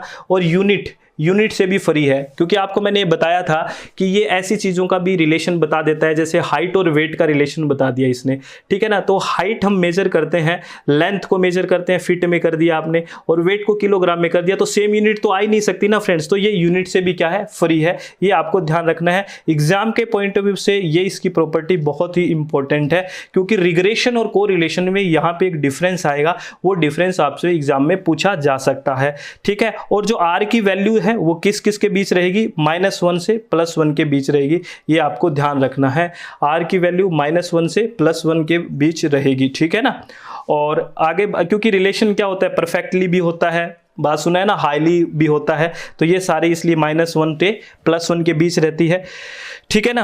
आपसे यूजीसी नेट में कई तरह से पूछ सकते हैं कि 0.85 वैल्यू है कोरिलेशन की किसी दो वेरिएबल्स की, तो बताइए किस तरह का रिलेशन है, परफेक्टली रिलेटेड है या हाईली रिलेटेड है? तो आप बता देना मुझे कमेंट बॉक्स में कैसा रिलेटेड है। ये एग्जाम में पूछे जाता है क्वेश्चन, ध्यान रखना, ठीक है ना फ्रेंड्स। और इसमें आप देख लेते हैं कि पॉजिटिव और नेगेटिव कोरिलेशन कैसे हैं। जैसे मान लो दो वेरिएबल हैं, अगर एक वेरिएबल बढ़ रहा है, एक वेरिएबल एक्स एक्सिस पे मान है और एक एक्सिस वाई पे है, तो एक वेरिएबल बढ़ रहा है तो दूसरा भी बढ़ रहा है, तो ये होता है पॉजिटिव कोरिलेशन। और ये मान लेते हैं एक्स वाई पे दो वेरिएबल है, तो एक वेरिएबल बढ़ रहा है तो दूसरा घट रहा है, तो ये नेगेटिव कोरिलेशन हो गया। और इसमें एक दूसरे का कोई मतलब ही नहीं है, एक दूसरा रिलेट ही नहीं कर रहा, तो देयर इज नो कोरिलेशन, ठीक है ना फ्रेंड्स। ये स्थिति है कोरिलेशन के बारे में। बहुत सिंपल से टॉपिक है फ्रेंड्स, लेकिन आपको कुछ फॉर्मूले बस याद रखने हैं। सिंपल कोरिलेशन किसको कहेंगे? जहां पे दो वेरिएबल को स्टडी किया जाता है वहां सिंपल कहेंगे। और मल्टीपल कोरिलेशन किस में कहेंगे? जहां पे मोर देन 2 वेरिएबल्स हो। और मल्टीपल को भी दो भागों में बांटा गया है, पार्शियल और टोटल। तो पार्शियल किस में होता है? जिसमें वेरिएबल तो मोर देन 2 होते हैं, लेकिन एक साथ दो वेरिएबल को स्टडी करते हैं, उनको कांस्टेंट रखते हैं, तो उसको पार्शियल बोल देते हैं। और टोटल में एक साथ सारे वेरिएबल्स को स्टडी करते हैं, लेकिन होते मोर देन 2 ही है मल्टीपल में, ठीक है, तभी तो इसका नाम मल्टीपल है, ठीक है। और बात करें मेथड्स ऑफ स्टडीइंग कोरिलेशन को स्टडी करने के मेथड्स की बात करें, ये इंपॉर्टेंट है। तो ग्राफिक भी हो सकता है और अलजेब्रिक भी हो सकता है। और ग्राफिक में स्कैटर डायग्राम मेथड हो सकता है, अलजेब्रिक में कार्ल पियर्सन रैंक मेथड और कंकरेंट डेविएशन मेथड है। फ्रेंड्स मैं आपको यहाँ बता देता हूँ, यहाँ पे आपके लिए फॉर्मूले बहुत इंपॉर्टेंट है। मैं बार बार कह रहा हूँ कि ये फॉर्मूला आप रट लिए तो कोई दिक्कत नहीं है कि आपका एग्जाम में कोई भी क्वेश्चन गलत हो जाए। बेसिक चीज़ें हम क्लियर करते जा रहे हैं, फॉर्मूले आपको याद रखना है। तो अगर हम बात करें कार्ल पियर्सन का फॉर्मूला, और कार्ल पियर्सन का फॉर्मूला बताता है एक्चुअल ऑब्जर्वेशन के बारे में। थोड़ा यहाँ पे एक बात नोट करने वाली बात है फ्रेंड, जैसे कोरिलेशन वगैरह बात है ना, इसमें एक्चुअल तो होता नहीं है, लेकिन कार्ल पियर्सन है वो एक्चुअल ऑब्जर्वेशन बताता है, ध्यान रखना है, क्योंकि ये मैथमेटिकल कैलकुलेशन पे आधारित है। तो ये ध्यान रखना है कि कार्ल पियर्सन एक्चुअल ऑब्जर्वेशन के बारे में बात करता है। और कार्ल पियर्सन का जो फॉर्मूला है वो ये है, ये फॉर्मूला तो आपको ध्यान रखना ही पड़ेगा, ये फॉर्मूला तो लिख के आपको याद करना ही पड़ेगा, ठीक है ना। ये सारी बातें लिखी हुई है, ये PDF मैंने बोल दिया कि आप वेबसाइट पे है अपनी swmg.in पे आप डाउनलोड कर सकते हैं। और स्पीरमैन्स रैंक कोरिलेशन है, यहाँ पे क्या है, एक्चुअल ऑब्जर्वेशन ना लेके यहाँ पे क्या लेते हैं, रैंक लेते हैं फ्रेंड्स, क्या लेते हैं, रैंक लेते हैं, ध्यान रखना। और रैंक के लिए क्या फॉर्मूला है, 1 - 6 summation of d² n³ - n, ये फॉर्मूला भी आपको याद रखना है। इसका मैं थोड़ा सा आपको एग्जांपल बता देता हूँ कि d कैसे निकलता है, क्या है ये d। तो ये देख लो रैंक क्या है, जैसे यहाँ पे x की वैल्यू दी हुई है, y की वैल्यू दी गई है और इसको रैंकिंग की गई है, 1 2 3 और 1 2 3, हमें रैंकिंग की ही जरूरत होती है और कोई खास इसमें हमें जरूरत नहीं होती है। फिर हम रैंक को क्या करते हैं, रैंक के बीच डिफरेंस देखते हैं फ्रेंड्स। तो अगर बात देखें तो 1 - 1 0 आ गया, 2 - 2 0, 3 - 3 0, इसका स्क्वायर भी क्या आ जाएगा, 0 आ जाएगा। तो यहाँ पे डी स्क्वायर की वैल्यू क्या होगी, समीशन ऑफ डी स्क्वायर की वैल्यू 0 आ गई फ्रेंड्स। तो ऊपर वाला जो फॉर्मूला है उसमें स्पीयरमैन कोफिशिएंट RS बराबर रखेंगे 1 - 6 डी का स्क्वायर था ना, और अपॉन n 2 - 1, ठीक है। तो इसमें डी स्क्वायर की वैल्यू 0 रख देंगे, तो जैसे ही 0 रखी तो अंदर की वैल्यू सारी 0 हो जाएगी फ्रेंड्स। तो 1 - 0 1 आएगा, और 1 जहां पे आता है वो उसका मतलब होता है परफेक्ट पॉजिटिवली कोरिलेशन। याद रखना, परफेक्ट पॉजिटिवली कोरिलेशन, ये फॉर्मूला आपको याद रखना है। इसमें मैं आपको कोई इतनी ज़्यादा हेल्प नहीं कर सकता, ये आपको फॉर्मूले तो रटने पड़ेंगे। और फ्रेंड्स चित्त को शांत रखें, सही रहें, बढ़िया होगा सब, ठीक है ना। और कंकरेंट डेविएशन की बात करें तो concurrent deviation based on direction of change, ये डायरेक्शन पे बेस्ड होता है। याद रखना, जैसे पहला वाला था ना, वो किस पे था, जो काल की बात करी, काल हम पे एक्चुअल ऑब्जर्वेशन पे था। तो सेकंड पे हमने बात करी वो रैंक पे है, और तीसरा है डायरेक्शन पे, डायरेक्शन ऑफ चेंज पे। तो फ्रेंड्स डायरेक्शन ऑफ चेंज के लिए भी आपको एक फॉर्मूला है, इस फॉर्मूले को आपको ध्यान रखना है, ठीक है ना। तो इसके लिए मैं आपको एक एग्जांपल से समझा देता हूं कि कैसे कैसे क्या है, क्या यहाँ पे C है, क्या ये RC है। सर RC तो पता ही आपको। यहाँ पे देखो, यहाँ पे साइन का बड़ा रोल है, डायरेक्शन ऑफ चेंज में साइन को देखना है, प्लस माइनस, ये साइन की बात होती है। इसको समझना कैसे, यहाँ पे एक इंपॉर्टेंट बात हम करेंगे जो एग्जाम में पूछी जाती है। यहाँ पे ईयर दिए हुए हैं या प्राइस दिए हुए हैं, ये साइन डेविएशन है, और ये डिमांड दी गई है, और ये डिमांड का साइन है डेविएशन का, और यहाँ पे प्रोडक्ट है, ठीक है ना। तो बात करते हैं, जैसे किसी चीज का वैल्यू प्राइस था 25 और उसका 28 हो गया। तो देखो 25 से 28 हुआ तो प्लस हुआ कि नहीं हुआ, 25 से 28 होना क्या होगा, प्लस होगा। 28 से 30 होना भी प्लस हो गया। 30 से 23 हो गया तो घटा है ना चीज, तो माइनस हो गई। 30 से 35 हो गया तो प्लस हो गया। 35 से 38 हो गया तो प्लस हो गया। 38 से 39 हो गया तो प्लस हो गया। 39 से 42 हो गया तो प्लस हो गया ना फ्रेंड्स। ऐसे ही हम डिमांड वाले में ले लेंगे, 35 से 34 हो गया तो माइनस हो गया। 34 से 35 हो गया तो प्लस हो गया। 30 से 29 हो गया तो माइनस हो गया। तो ये साइन हम ले लेते हैं कि बड़ा है या घटा है उसके अकॉर्डिंग। तो हमें याद क्या रखना है, हमें याद ये रखना है फ्रेंड्स, जब हम कोई भी जो डिफरेंट साइन के बीच प्रोडक्ट निकालते हैं, इनटू करते हैं, तो हमेशा क्या आएगा, डिफरेंट के लिए माइनस आएगा। क्या आएगा, डिफरेंट साइन के बीच जब हम प्रोडक्ट निकालते हैं, इनटू करते हैं, तो क्या आएगा, माइनस आएगा। और जब हम सेम के बीच करते हैं तो प्लस आएगा। तो आप कहोगे सर ये तो हमें पता ही है कि माइनस प्लस माइनस आता है, माइनस माइनस प्लस आता है। लेकिन मैं आपको फ्रेंड बोलूं कि आप जीरो और माइनस के बीच इंटू करो, क्या आएगा। यहां दिक्कत हो गई ना आपको, जीरो और माइनस। जीरो भी आ सकता है, क्यों आ सकता है कि यहाँ 35 से 35 आ जाता तो जीरो हो गया ना डेविएशन। तो याद रखना ये दो डिफरेंट है ना, जीरो और माइनस। तो दो डिफरेंट के बीच जब भी हम इनटू करेंगे तो क्या आएगा, माइनस आएगा। तो जीरो और माइनस का प्रोडक्ट क्या आ जाएगा, माइनस आ जाएगा। जीरो और प्लस का प्रोडक्ट क्या आ जाएगा, माइनस आ जाएगा। और जीरो का क्या आ जाएगा, प्लस आ जाएगा। ये आपको एग्जाम के पॉइंट ऑफ व्यू से ध्यान रखना है, ये मोस्ट इंपॉर्टेंट है। और ये सारी चीजें मैं किसके बारे में बता रहा हूँ फ्रेंड्स, ये इस फॉर्मूले के बारे में बता रहा हूँ। कहीं घोचपोच तो नहीं हो गया होगा दिमाग कि ऐसे सर क्या हो रहा है, ये हो रहा है। ये जो डायरेक्शन वाला फॉर्मूला था, डायरेक्शन ऑफ चेंज में यहाँ पे वैल्यू पुट करने के लिए बात हो रही थी, ठीक है ना फ्रेंड्स। ये सारा फॉर्मूला था। सी क्या है, number of positive science after multiplying. ये सारा का सारा वो उस टेबल से आपको वैल्यू निकाल के इसमें पुट करनी है। ये आपको एग्जाम में आ सकता है फ्रेंड्स, ये इंपॉर्टेंट है, ध्यान रखना है। ये फॉर्मूले बहुत इंपॉर्टेंट है, ठीक है ना। और ये साइन वाली बात आपको समझ में आ गई होगी फ्रेंड्स, ठीक है। और नेक्स्ट अपना है फ्रेंड्स रिग्रेशन। और रिग्रेशन क्या बताता है, देखो मैंने बात की थी ना जब अपन ने ये टॉपिक स्टार्ट किया था, तभी कहा था कि इसमें ओरिजिनल यूनिट्स ऑफ डाटा होता है, वहाँ पे ओरिजिनल यूनिट्स नहीं होती है। किसमें, कोरिलेशन में। एक तो ये आपको ध्यान रखना है, जैसे सेल और एडवर्टाइजमेंट, वहाँ पे हो, मैं ये कभी नहीं होता ये नहीं कह रहा, वहाँ पे सेम यूनिट ना भी हो तो भी चल जाता है कोरिलेशन में। यहाँ पे तो ओरिजिनल यूनिट्स होगी ही होगी, किसमें, रिग्रेशन में। ये आपको ध्यान रखनी है बात, ठीक है ना। ये सेल एंड एडवर्टाइजमेंट का जो भी आप वो जो रिलेशन देख रहे हो, ये आप कोरिलेशन में भी देख सकते हो। हाइट और वेट का भी वहां देख सकते हो, लेकिन यहाँ पे हाइट और वेट का नहीं देख सकते रिग्रेशन में, क्योंकि वहां पे यूनिट क्या है, वहां पे एब्सोल्यूट यूनिट नहीं है। जबकि रिग्रेशन बात करता है एब्सोल्यूट यूनिट के बारे में, एब्सोल्यूट के बारे में ही बात करता है, रिलेशन के या रिलेटिव के बारे में बात नहीं करता। और ये बेसिक कंपेरिजन है फ्रेंड्स, कोरिलेशन रिग्रेशन कोएफिशिएंट के बारे में और रिग्रेशन कोएफिशिएंट के बारे में। अगर आपको ये डिटेल से पढ़ना है फ्रेंड्स तो मैं बार बार कह रहा हूं, आप ये जो PDF फाइल है ये अपनी जो वेबसाइट है www.swmg.in से आप क्या कर सकते हैं, डाउनलोड कर सकते हैं। ठीक है ना फ्रेंड्स। और इसमें ये जो मेजर है, ये जो डिफरेंस है, ये आपको एग्जाम के पॉइंट ऑफ व्यू से ध्यान रखना है। कोरिलेशन क्या बताता है, रिलेटिव मेजर, और ये क्या बताता है, रिग्रेशन एब्सोल्यूट मेजर।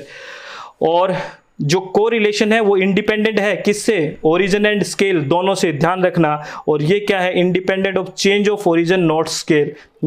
ये बात मैंने आपको शुरू में कही थी ना कि आगे आपको ध्यान रखनी है। ये ओरिजिन से तो इंडिपेंडेंट होता है लेकिन स्केल से इंडिपेंडेंट नहीं होता। कौन, रिग्रेशन। जबकि कोरिलेशन ओरिजिन से भी और किससे, स्केल से भी इंडिपेंडेंट होता है। और ये कोरिलेशन है वो यूनिट से भी इंडिपेंडेंट होता है लेकिन रिग्रेशन यूनिट से भी इंडिपेंडेंट नहीं होता, इसमें यूनिट होती है। ठीक है ना फ्रेंड्स। और एब्सोल्यूट मेजर करता है कौन, रिग्रेशन। ये बात थी फ्रेंड्स कोरिलेशन और रिग्रेशन के बारे में। और ये प्रॉपर्टीज है किसकी, रिग्रेशन लाइन की प्रॉपर्टीज है, ध्यान रखना, रिग्रेशन लाइन की प्रॉपर्टीज है। और 2 रिग्रेशन इक्वेशन बात करते हैं, एक रिग्रेशन इक्वेशन बात करते हैं y ऑन x। ये याद रखना है, y ऑन x यानी कि y क्या है यहाँ पे, y यहाँ पे डिपेंडेंट है, क्या है, डिपेंडेंट है। y equal to a plus B X. ठीक है ना, y क्या है, डिपेंडेंट है। तो ये है किसका, y का। और ये है regression equation of x on y। तो यहाँ पे डिपेंडेंट कौन है, x है, तो x equal to a plus B Y.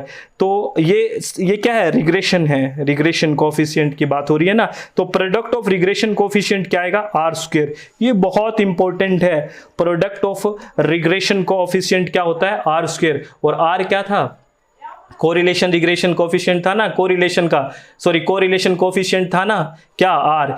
तो याद रखना, प्रोडक्ट ऑफ रिग्रेशन कोएफिशिएंट का जो प्रोडक्ट होता है, ये रिग्रेशन कोएफिशिएंट है bxy डॉट byx, ये रिग्रेशन कोएफिशिएंट है, इसका जो प्रोडक्ट होता है वो क्या होता है, आर स्क्वायर होता है। और आर क्या था, कोरिलेशन कोएफिशिएंट था ना। ठीक है ना फ्रेंड्स, याद रखना है ये रिलेशन बहुत इंपॉर्टेंट है।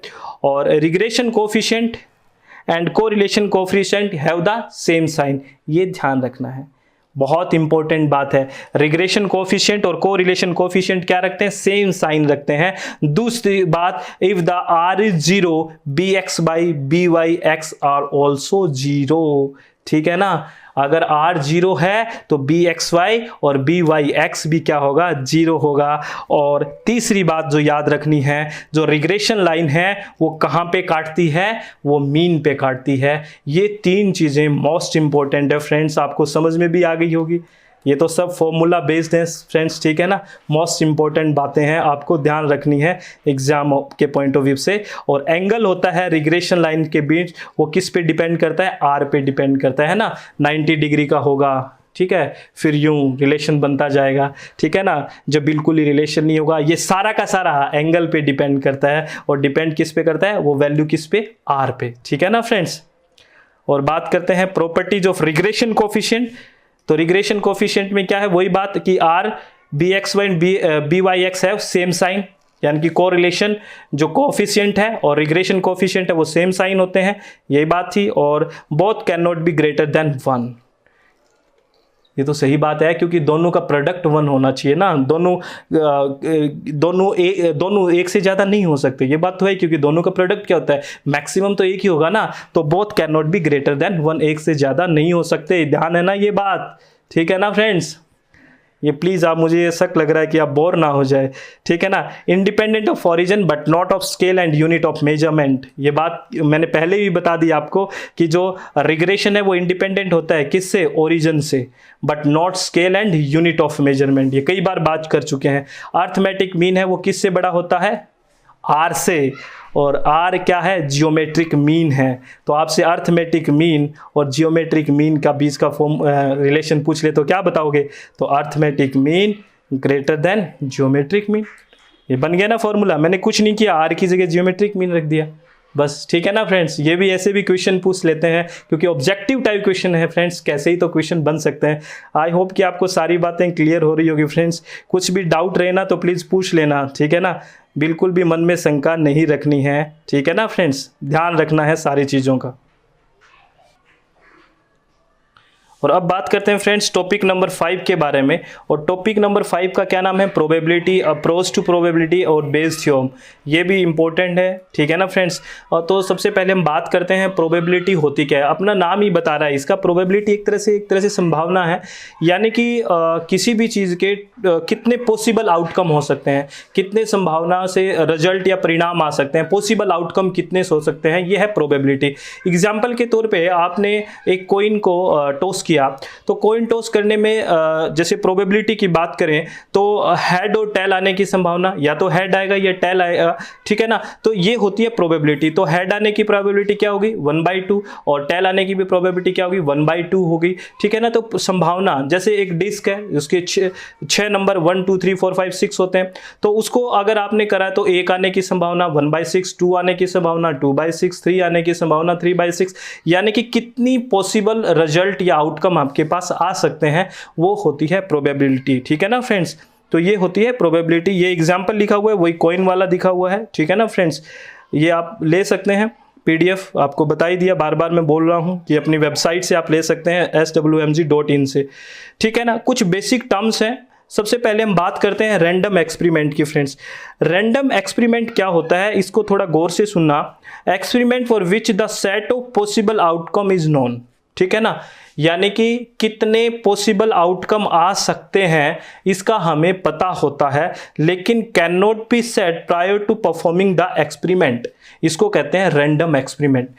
क्या कह रहा है कि कितने पॉसिबल आउटकम आते हैं। रैंडम एक्सपेरिमेंट किसको कहते हैं कि कितने पॉसिबल परिणाम आ सकते हैं, इसका तो हमें पता होता है, लेकिन क्या परिणाम आएगा ये हमें एक्सपेरिमेंट के बाद ही पता हो चलेगा। यह है रैंडम एक्सपेरिमेंट, कि एक्सपेरिमेंट हमें करके देखना ही पड़ेगा।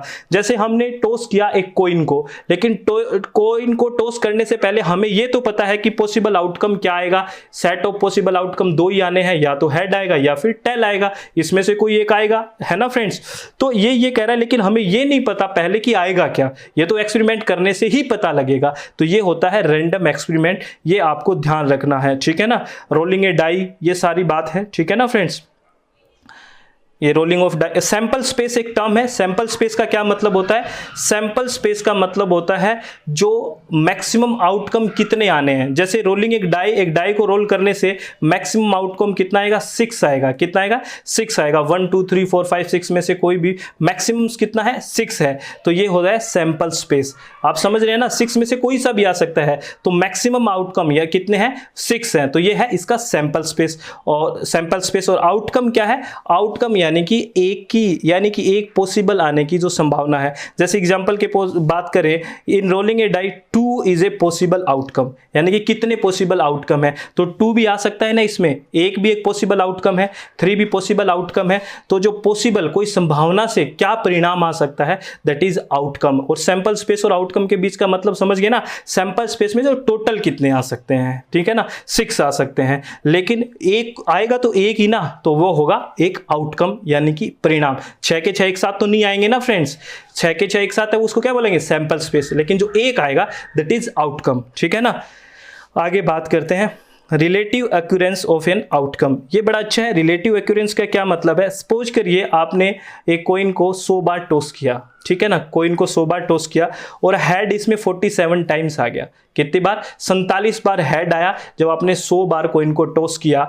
तो दो रिलेटिव एक्यूरेंस ऑफ हेड कितना हो गया? 47/100, यानी कि 0.47। रिलेटिव का मतलब जितनी बार हमने एक्सपेरिमेंट किया है उससे हमें डिवाइड करना है जो हमारा आउटकम आया है उससे।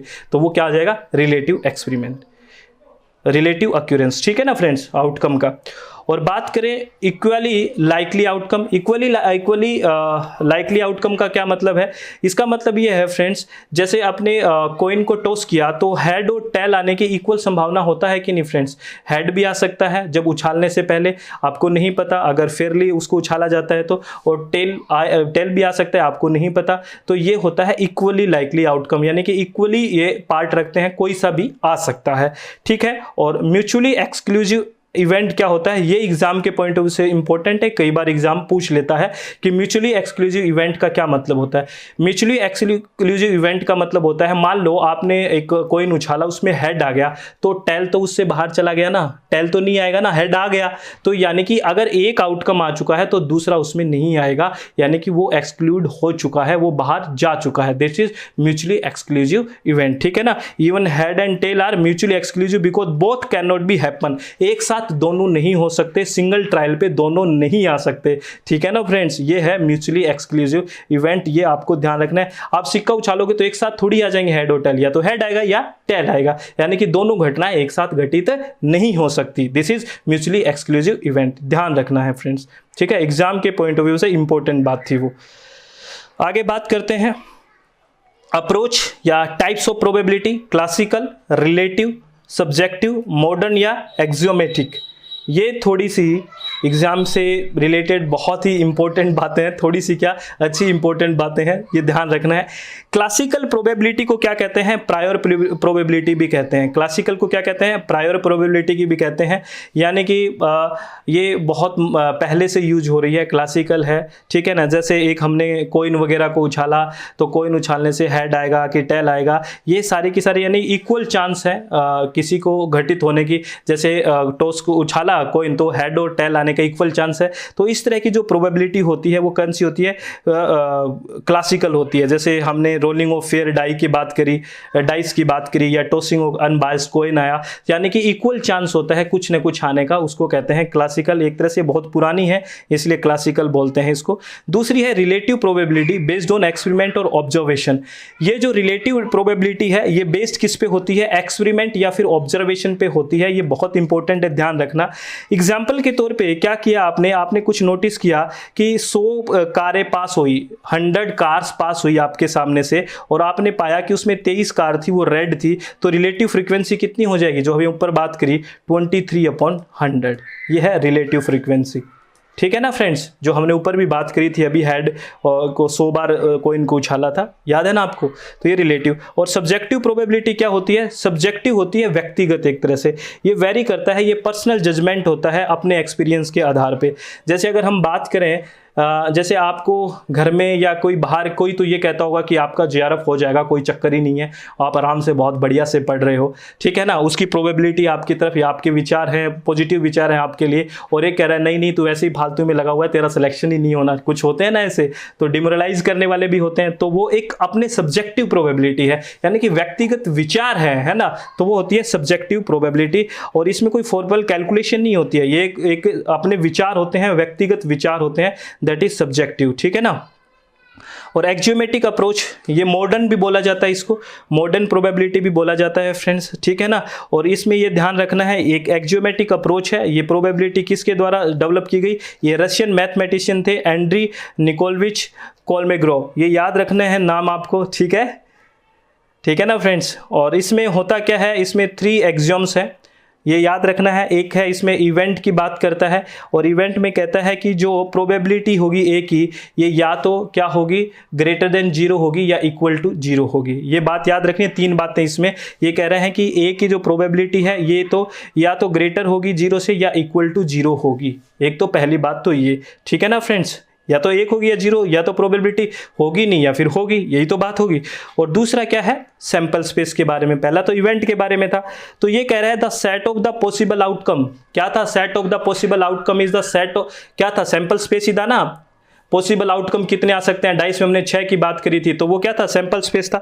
तो ये कह रहा है कि the set of all possible outcome is क्या होता है, 1 होता है। क्या होता है, 1, क्योंकि आएगा तो एक ही ना, सारों में से सारे एक साथ तो आएंगे नहीं।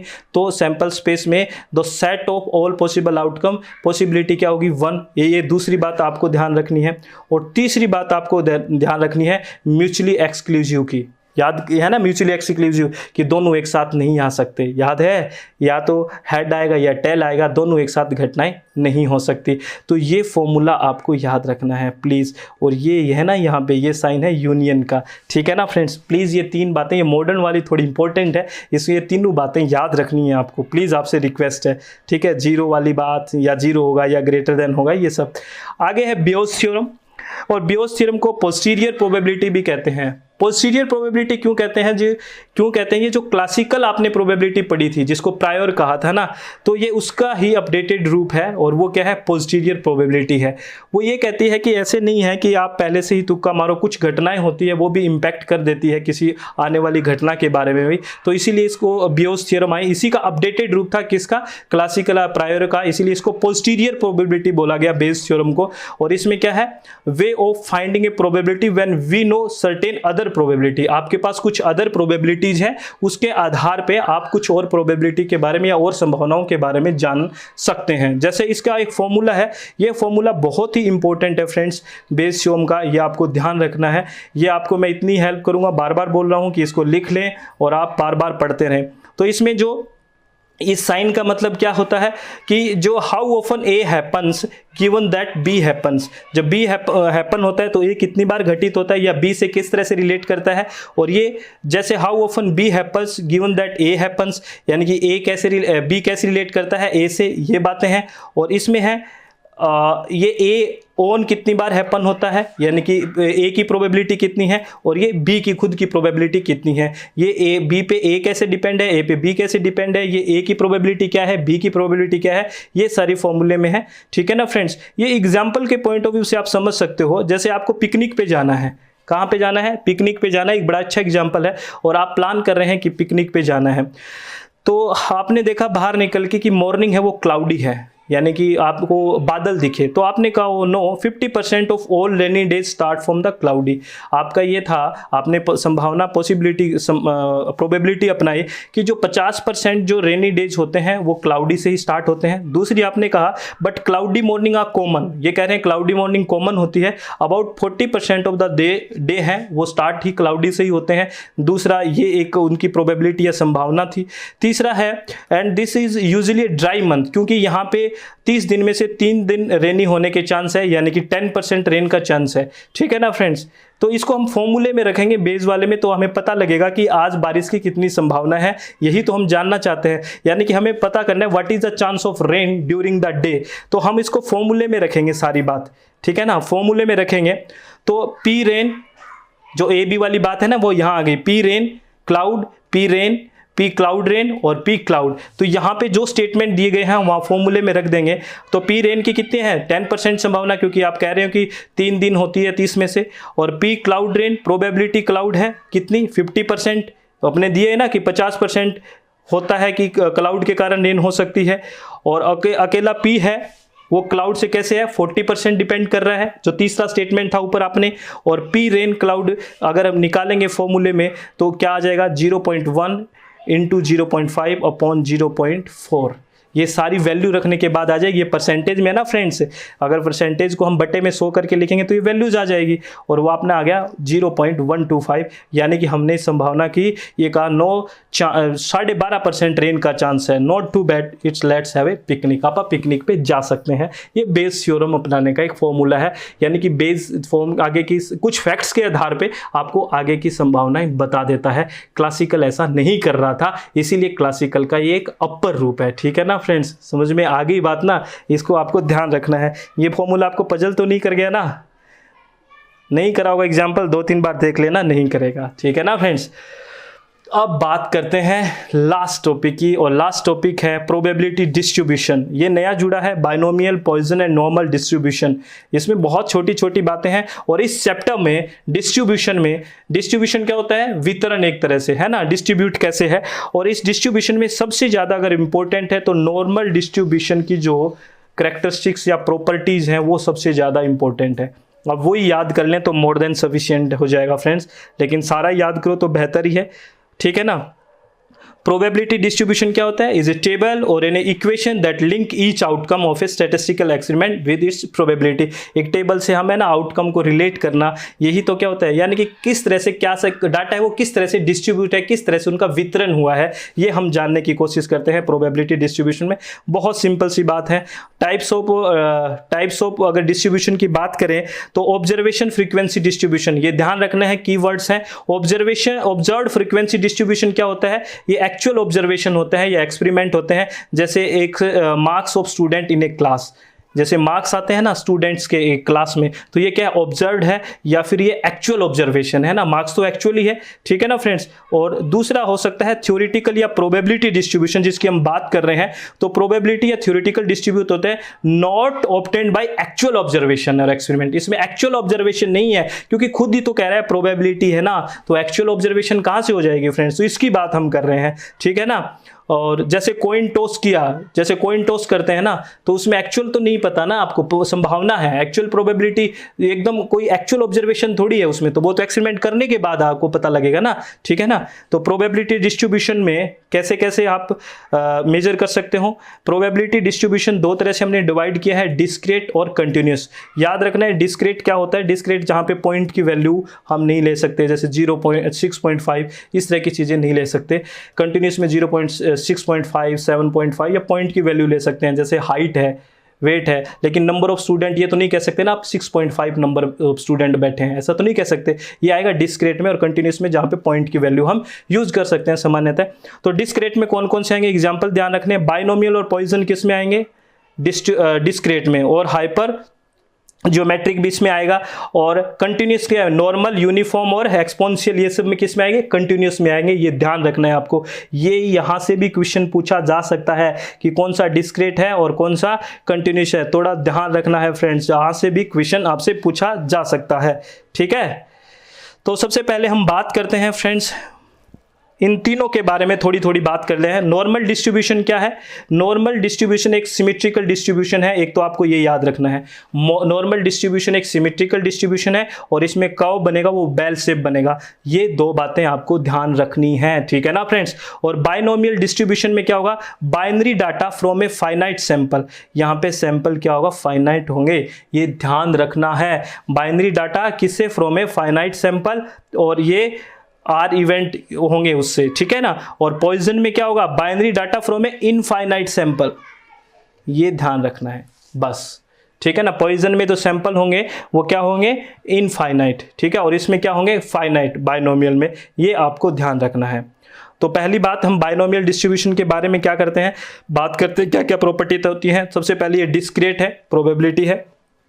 दूसरा, ये डेवलप्ड किसके बाय गए हैं, स्विस का मैथमेटिशियन थे जेम्स बर्नौली, ये नाम याद रखना, ये इंपॉर्टेंट है, बाइनोमियल इनके द्वारा बनाई गई, ठीक है। और उसके बाद जहां पे दो पॉसिबिलिटीज हो सकती हैं, एक तो सक्सेस, क्योंकि बाइनरी है ना, सक्सेस या फेलियर, पी और क्यू से डिनोट करते हैं, लाइन ग्राफ बनेगा, ठीक है।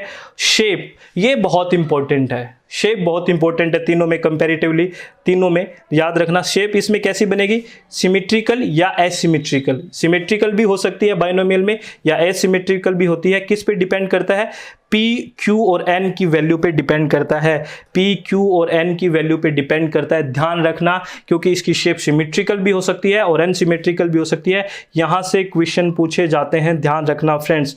और मेन पैरामीटर इसमें क्या हो गया, P and Q, sorry N और पी होंगे ना, एन और पी ही होंगे, ठीक है ना, क्योंकि पी आ गया तो क्यू तो अपने आप ही आ गया, तो मेन पैरामीटर क्या होंगे इसमें, एन और पी हो गए।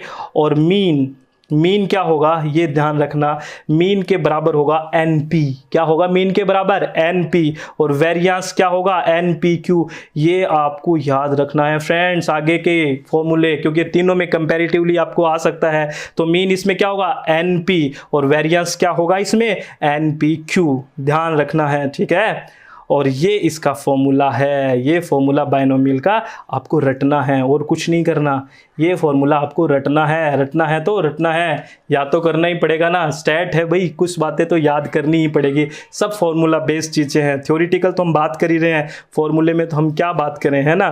पॉइजन डिस्ट्रीब्यूशन भी क्या है, डिस्क्रीट प्रोबेबिलिटी है, ये डेवलप्ड हुआ French mathematician doctor Simeon Denis Poisson के द्वारा। और ये प्रोबेबिलिटी क्या होती है, ये ध्यान रखना, इसकी जो मेन बात है, happening of an event is very small, Poisson में जो हैपनिंग होती है वो बहुत ही स्मॉल होती है। एग्जाम्पल के लिए कि रोड पे एक्सीडेंट होने की संभावना बहुत कम है ना, तो ये किस में लेते हैं हम, पॉइजन डिस्ट्रीब्यूशन में लेते हैं, ये ध्यान रखना है फ्रेंड्स, ठीक है ना। और इसमें value P and Q, P किसकी तरफ जाएगा, जीरो, क्योंकि सक्सेस का रेशो तो जीरो है ना, संभावना तो बहुत कम है ना फ्रेंड्स, तो जीरो की तरफ सक्सेस है ना, पी तो सक्सेस तो यहाँ नहीं है, क्यू की यानी कि असंभावना या फेल होने के ज़्यादा चांस है। और मीन देखो यहाँ पे क्या है, वहाँ पे याद किया था ना NP, लेकिन यहाँ पे वेरिएंस क्या है, ME है, यानी कि NP के बराबर ही है, वहाँ NP के बराबर नहीं था, वहाँ कुछ और भी था, देखना। और शेप क्या होगी इसमें, और इसकी शेप बहुत इंपॉर्टेंट है, पॉजिटिवली स्क्यूड। क्या होगी, पॉजिटिवली स्क्यूड। ये ऊपर हमने बात करी है स्क्यूनेस वाले चैप्टर में कि क्या होता है पॉजिटिवली स्क्यूड, ठीक है ना फ्रेंड्स, वहाँ देखना है आपको। और ये इसका फॉर्मूला है, ये आपको याद करना है, और याद करना है तो याद करना है फ्रेंड्स, ठीक है। आगे बात करते हैं नॉर्मल डिस्ट्रीब्यूशन की, और ये इसकी प्रॉपर्टी मैंने कहा बहुत इंपॉर्टेंट है। ये कंटिन्यूअस प्रोबेबिलिटी डिस्ट्रीब्यूशन है, और ये डेवलप किसके द्वारा किया गया, अब्राहम डी मोवेरे 1733 में ये उनके द्वारा डेवलप किया गया, याद रखना है। और बाद में अप्लाइड किसके द्वारा किया गया, लाप्लासियन एंड कार्लगैस के द्वारा ये अप्लाई किया गया। और इसमें ना ही P और ना ही Q बहुत कम होता है, ना तो इसमें Q कम होता है ना ही P कम होता है, ये बात आपको ध्यान रखनी है। और इसमें शेप क्या होगी, और इसमें शेप होगी परफेक्टली सिमेट्रिकल बेल शेप्ड, ये क्या होगी, इसकी शेप होगी, ठीक है ना। और आगे बात करते हैं फ्रेंड्स यूनिमोडल डिस्ट्रीब्यूशन। यूनि का क्या होगा, ये यानी कि ये एक ही है, ये यूनि का मतलब एक, ऐसे दो नहीं होंगे, ऐसे नहीं, यूनि है, ठीक है ना फ्रेंड्स, यूनि मॉडल डिस्ट्रीब्यूशन होगा, ठीक है ना फ्रेंड्स। और equality of mean, median and mod, इसमें क्या होगा, हमने बात करी थी ना, मीन, मीडियन और मॉड क्या होंगे, इक्वल होंगे। इक्वल होंगे कि नहीं होंगे फ्रेंड्स, ये बात तो करी थी हमने। सिमेट्रिकल का मतलब ही है, ये सिमेट्रिकल साइड्स हैं। इसमें एक वर्ड है एसिम्पोटिक टेल, ये बहुत ही इंपॉर्टेंट है एग्जाम के पॉइंट ऑफ व्यू से। Asymptotic to the base line का मतलब क्या होता है, मतलब ये होता है कि ये बेस लाइन को टच नहीं करती है इसको, ठीक है ना, ये बेस लाइन को टच नहीं करती है, टच करती हुई प्रतीत होती है, कैसा लग रहा है कि टच हो रही है लेकिन टच होती नहीं होती है, इसको बोलते हैं asymptotic of the base line. ये याद रखना है फ्रेंड्स, ठीक है। ये बहुत lines but is never touch it, ठीक है। और रेंज इसकी क्या होती है, -इनफाइनाइट टू +इनफाइनाइट। ये आपको गांठ मार लेनी है चीज़ों की, ये प्रॉपर्टीज बहुत इंपॉर्टेंट है। और इसमें टोटल जो एरिया होता है नॉर्मल कर्व के अंदर वो क्या होता है, 1 होता है। टोटल एरिया कितना होता है नॉर्मल कर्व के अंदर, टोटल 1 होता है। और height at mean is the maximum, height किस पे होती है, मैक्सिमम मीन पे, क्योंकि यहाँ पे मीन, मीडियन और मॉड तीनों बराबर होते हैं, ठीक है। और इक्वी डिस्टेंस ऑफ कर्टाइल्स, इसमें जो डिस्टेंस होती है वो इक्वल होती है, ठीक है ना फ्रेंड्स। यही ये जो कर्टाइल्स की जो है ना, ये कहते हैं इक्वल होती है। ये टोटल 100% है तो ये 50% है, ये 50% है, तो सब की क्या है, इक्वल क्या है, डिस्टेंस है। यानी कि Q3 -M की बात करें, ये जो Q3 है और इससे -M की बात करें, ये किसके बराबर है फ्रेंड्स।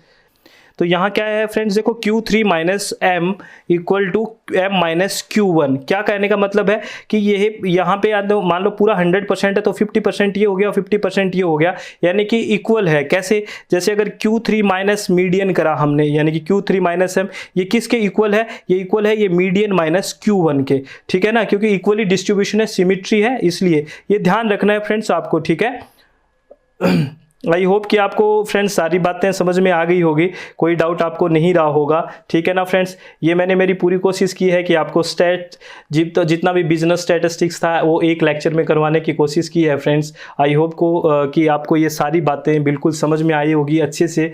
कोई भी अगर डाउट हो ना फ्रेंड्स तो आप पूछ लेना, और मैं आपको फिर एक इन्फॉर्मेशन दे देता हूँ कि जो ये PDF है अगर आपको लेनी है तो अपनी जो वेबसाइट है www.swmg.in पे आपको मिल जाएगी, डाउनलोड वाले ऑप्शन पे, ये वेबसाइट पे आपको ये PDF मिल जाएगी। और दूसरी बात ये फ्रेंड्स कि अपने पेपर 1 के रजिस्ट्रेशन अभी ओपन है। अगर आपको रजिस्ट्रेशन करवाना है तो जो अपने नीचे स्क्रीन पे आपको नंबर दिख रहे हैं उस पर व्हाट्सअप करके आप फर्दर डिटेल ले सकते हैं। और फ्रेंड्स खुश रहिए, मस्त रहिए, सब बहुत बढ़िया होगा, कोई भी टेंशन नहीं लेनी है। चित्त को शांत करके रिलैक्स होकर काम करें, रिलैक्स होकर पढ़ें, सब बहुत अच्छा होगा। कोई भी टेंशन किसी भी तरह की हमें नहीं लेनी है, सब ईजी है, सब कोई भी बात ऐसी है ही नहीं जो हमारे समझ में नहीं आ सकती, ठीक है ना फ्रेंड्स। तो all the very best, thank you, thanks a lot friends.